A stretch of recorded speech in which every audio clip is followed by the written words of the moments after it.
Maths scholarship study चॅनेलमध्ये आपल्या सर्वांचे मनपूर्वक स्वागत.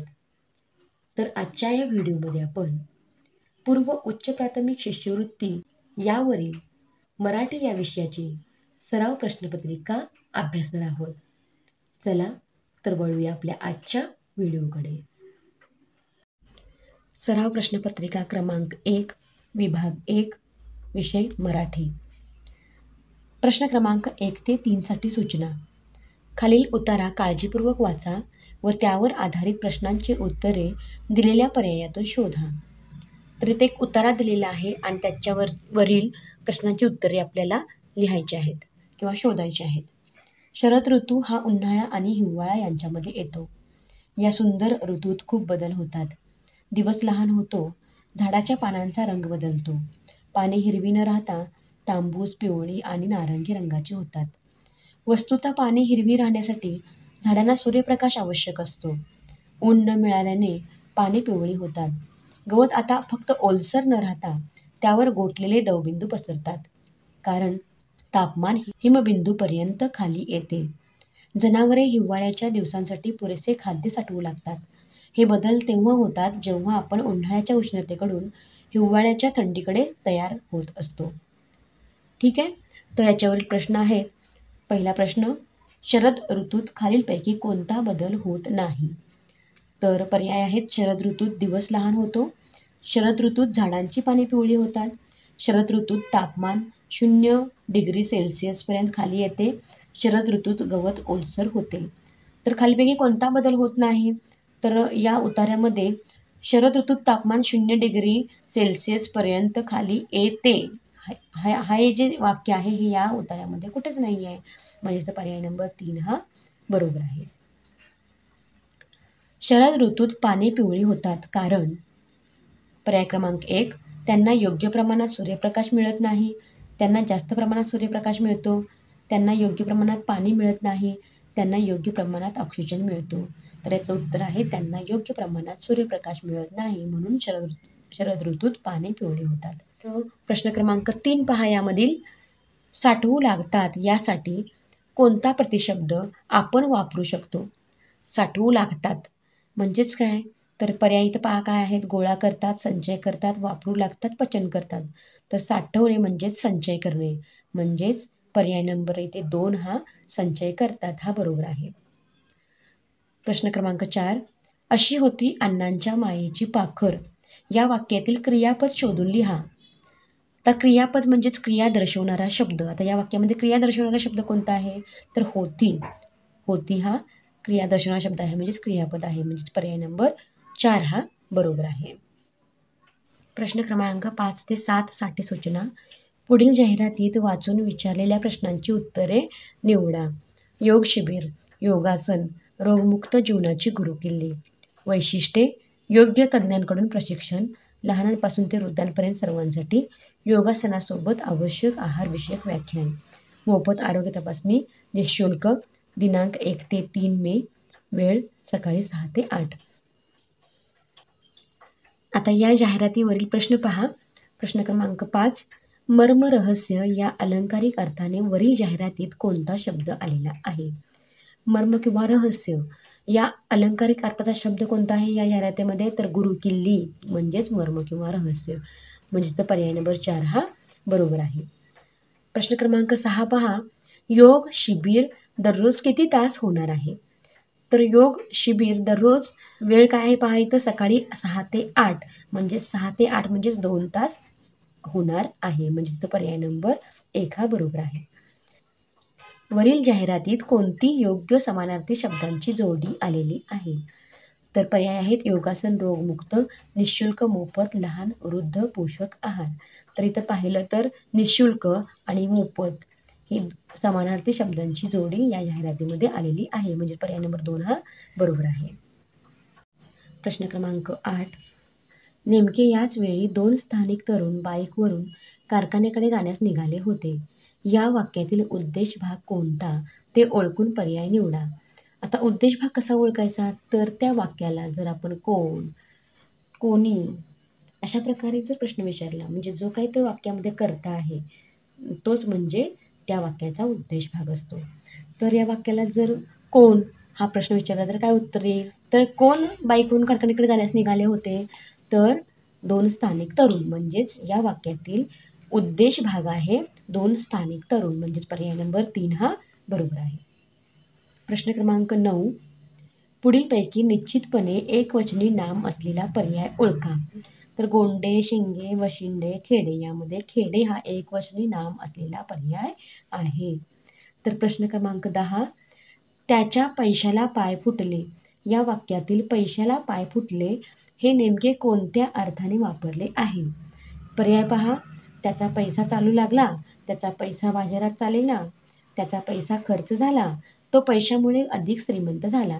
तर त्याच्या पैशाला पाय फुटले या वाक्याचा खरा अर्थ आहे तर त्याचा पैसा खर्च झाला. म्हणजेच पर्याय नंबर 3 हा बरोबर आहे. प्रश्न क्रमांक 11. खालीलपैकी किती शब्द शुद्ध आहेत? तर शब्द दिलेले आहेत राष्ट्रकुल, मीटर, भूगोल, बुद्धी, नीती, महिना आणि बक्षीस. तर यातील शुद्ध शब्द आहेत राष्ट्रकुल, त्यानंतर बुद्धी, नीती आणि बक्षीस.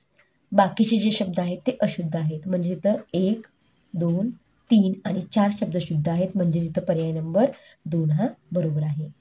तर यामध्ये मीटर जे आहे यामध्ये मला दुसरी वेलांटी असते. तसेच भूगोलमध्ये भला सुद्धा दुसरा उकार असतो.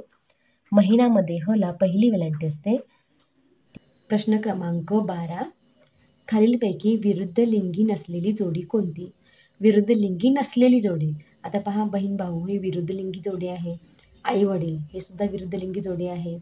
दीर जाऊ ही सुद्धा विरुद्ध लिंगी जोडी आहे. पण पुत्र सुपुत्र ही विरुद्ध लिंगी जोडी नाही. म्हणजेच इथं पर्याय नंबर 3 हा बरोबर आहे. प्रश्न क्रमांक 13. तोंड सुकणे या वाक्यप्रचाराचा अचूक अर्थ खालीलपैकी कोणता? तर पर्याय आहेत तोंडाला कोरड पडणे, तहान लागणे, चेहरा निस्तेज होणे, चेहऱ्यावर सुरकुत्या येणे. तर इथं चेहरा निस्तेज होणे म्हणजेच तोंड सुकणे. म्हणजेच पर्याय नंबर 3 हा बरोबर आहे. प्रश्न क्रमांक 14. खालीलपैकी विरुद्ध अर्थाची अचूक जोडी निवडा असा प्रश्न आहे. पहिला पर्याय आहे विद्वान विदुषी. आता ही जी जोडी आहे ही विरुद्ध लिंगी जोडी आहे. ही विरुद्ध अर्थाची जोडी नाही. दुसरा पर्याय आहे राजा राणी. ही सुद्धा विरुद्ध लिंगी जोडी आहे. चौथा पर्याय आहे नवरा बायको. ही सुद्धा विरुद्ध लिंगी जोडी आहे. पण देश परदेश ही जी जोडी आहे ही विरुद्ध अर्थाची जोडी आहे. म्हणजेच पर्याय नंबर 3 हा बरोबर आहे. प्रश्न क्रमांक 15. चौकटीतील अक्षरे जुळवून तयार होणाऱ्या म्हणीतील डावीकडून 7वे अक्षर कोणते? आता इथे एक चौकट दिलेली आहे आणि यामध्ये अक्षरे आहेत ती जुळवून आपल्याला अगोदर म्हण तयार करायची आहे आणि त्यातील डावीकडून 7वे अक्षर विचारलेले आहे. तर इथं पहा कोणती म्हण तयार होईल. तर इथं भिंत दिसते बघा. भिंतीवरून या भिंत होऊ शकतं. म्हणजेच भिंतीलाही कान असतात ही म्हण होते का पाहूया. भिंतीला ही का न अ स ता त. भिंतीलाही कान असतात ही इथं म्हण तयार झालेली आहे. आता ह्या म्हणीतील 7वे अक्षर कोणतं असेल डावीकडून? तर भिंतीलाही का न अ. अ हे 7वे अक्षर असेल. म्हणजेच इथं पर्याय नंबर 4 हा बरोबर आहे. प्रश्न क्रमांक 16. मुंगी हा समाजप्रिय कीटक डॅश डॅश करून राहतो. रिकाम्या जागी योग्य शब्द वापरून वाक्य पूर्ण करा. पर्याय आहेत घर, बीळ, वसाहत, वारुळ. आता इथे समाजप्रिय कीटक म्हटलेलं आहे. समाजप्रिय कीटक म्हणजेच त्याचं उत्तर काय असेल? तर समाजप्रिय म्हणजेच या 4 पर्यायापैकी वसाहत हा शब्द बरोबर होतो. मुंगी हा समाजप्रिय कीटक वसाहत करून राहतो. प्रश्न क्रमांक 17. खालील प्रश्नातील शब्दांपासून अर्थपूर्ण वाक्य तयार केल्यास एक अनावश्यक शब्द शिल्लक राहतो. त्याच्या पर्यायाचे वर्तुळ रंगवा. अस्वच्छतेमुळे परिसरात, दुर्गंधीचे, कचऱ्याचे वातावरण, साम्राज्य पसरते. आता यापासून अर्थपूर्ण वाक्य अगोदर आपल्याला तयार करावे लागेल. अस्वच्छतेमुळे परिसरात, दुर्गंधीचे, कचऱ्याचे साम्राज्य पसरते असे अर्थपूर्ण वाक्य होईल. म्हणजे ज्यातील अनावश्यक शब्द कोणता असेल तर वातावरण. म्हणजेच इथं पर्यायामध्ये 4 नंबरचा पर्याय बरोबर आहे. प्रश्न क्रमांक 18. खालीलपैकी अलंकारिक शब्द व त्याचा अर्थ असलेली अयोग्य जोडी निवडा, असा प्रश्न आहे. तर इथे एक अलंकारिक शब्द दिलेला आहे आणि त्याचा अर्थ पण दिलेला आहे. या सर्व पर्यायामधील अयोग्य जोडी म्हणजे चुकीची जोडी आपल्याला निवडायची आहे. तर भगीरथ प्रयत्न म्हणजेच आटोकाट प्रयत्न, ही जोडी बरोबर आहे. गंगा यमुना म्हणजेच काय, तर अश्रू, ही पण जोडी बरोबर आहे. सूर्यवंशी म्हणजेच उशिरा उठणारा, म्हणजेच ही जोडी सुद्धा बरोबर आहे. पण त्रिशंकू म्हणजे 3 त्रिकूट, ही जोडी चुकीची आहे, म्हणजे तिथं पर्याय नंबर 4 हा बरोबर आहे. प्रश्न क्रमांक 19. गाव पंढरी यासाठी योग्य शब्द पर्यायातून निवडा. तर पर्याय आहेत ग्रामदैवत, देऊळ, मूळ गाव, स्मशान. तर याचं बरोबर उत्तर आहे मूळ गाव. मूळ गावालाच आपण गाव पंढरी असे उद्बोधतो, म्हणजे पर्याय नंबर 3 हा बरोबर आहे. प्रश्न क्रमांक 20. खालीलपैकी जोड शब्द नसलेला पर्याय शोधा. जोड शब्द नसलेला पर्याय पहा, इथं पर्याय पालापाचोळा जोड शब्द आहे, झाडे झुडपे जोड शब्द आहे, नदी नाले जोड शब्द आहे, पानवठा जोड शब्द नाही, म्हणजेच पर्याय नंबर 4 हा बरोबर आहे. प्रश्न क्रमांक 21. खालीलपैकी गटात न बसणारा समूहदर्शक शब्द कोणता. समूहदर्शक शब्द कोणता, तर पथक, पलटण, ताफा आणि तुकडी असे पर्याय आहेत. तर यामध्ये पथक, पलटण आणि तुकडी याचा एकच अर्थ होतो, पण ताफा हा या गटात बसत नाही, म्हणजेच पर्याय नंबर 3 हा बरोबर आहे. प्रश्न क्रमांक 22. राष्ट्रीय शौर्य पुरस्कार केव्हा दिला जातो. पर्याय आहेत 30 सप्टेंबर, 26 जानेवारी, 15 ऑगस्ट, 1 मे. राष्ट्रीय शौर्य पुरस्कार हा 26 जानेवारीला दिला जातो, म्हणजे पर्याय नंबर 2 हा बरोबर आहे. प्रश्न क्रमांक 23. खालीलपैकी प्राणी व त्याचे पिल्लू यांची अयोग्य जोडी कोणती. तर या 4 पर्यायांपैकी अयोग्य जोडी आपल्याला शोधायची आहे. अयोग्य म्हणजे चुकीची जोडी आपल्याला शोधायची आहे. तर गाढवाचे तट्टू, हरणाचे शावक, घोड्यांचे पाडस, माणसाचे लेकरू.